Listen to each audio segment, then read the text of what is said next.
Okay, problem 36. Problem 36 is a little bit of a challenging problem. Lots of numbers in there and a couple of different ways to get there.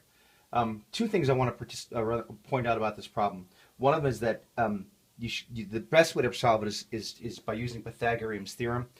You could use Pythagorean's theorem for each of those terms, plug and check, and see which one fills in right.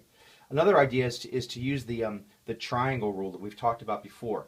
The triangle rule says that any side of a triangle has to be in between the sum and the difference of the other two sides. In other words, if I have a triangle, side 1, side 2, and side 3, this side has to be in between the sum and the difference of the other two sides. So this side here, side 3, has to be in between the sum, which is 3, and the difference, which is 1, of the other two sides. Since 3 is not in between 1 and 3, which is the sum, 2 plus 1, and the difference, 2 minus 1, of the other two sides, it's not a legal triangle. Similarly,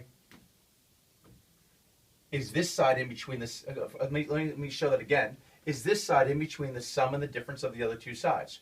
Well, we're talking about side 2. The sum of the other two sides is 4. The difference of the other two sides is 2. 2 is not in between 2 and 4. Therefore, it's not a legal triangle. Let's look at answer choice D.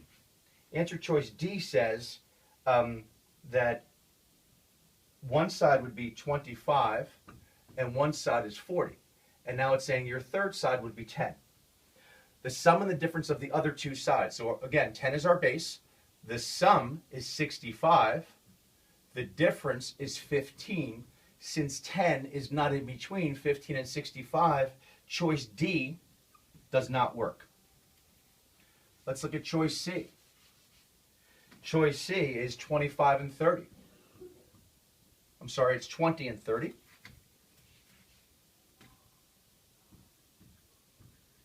The sum of the other two sides is 50. The difference is 10. 10 is not in between 10 and 50. Therefore, choice C does not work.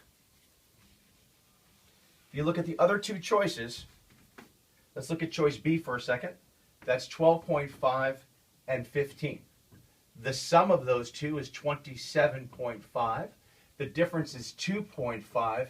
10 is in between those two. Therefore, B has potential. And if you look at choice A is 7.5 and 12.5. The sum of those two is 19.5. And the difference of those two is 5. 10 is in between 5 and 19.5. Therefore, A has potential as well. Okay. So now that we've isolated the choice A and B, we're going to have to use Pythagorean's theorem. And it says she has a right triangle. And one of the sides is 10 centimeters long. So if she has a right triangle, and one of the sides is 10, the other two sides using choice A are 7.5 and 12.5. In this example, using choice A, the hypotenuse would have to be 12.5, which means one leg would be 10 and the other would be 7.5. Using Pythagorean's theorem, 7.5 squared plus 10 squared needs to equal 12.5 squared. 7.5 squared times 7.5 is going to be, what does it say? 56.25. That's 56.25. Obviously 10 squared is going to be 100. And 12.5 squared, what is that? 156.25. 156.25. Obviously 56.25 plus 100 equals 156.25. The correct answer is A. There's no need to solve for B.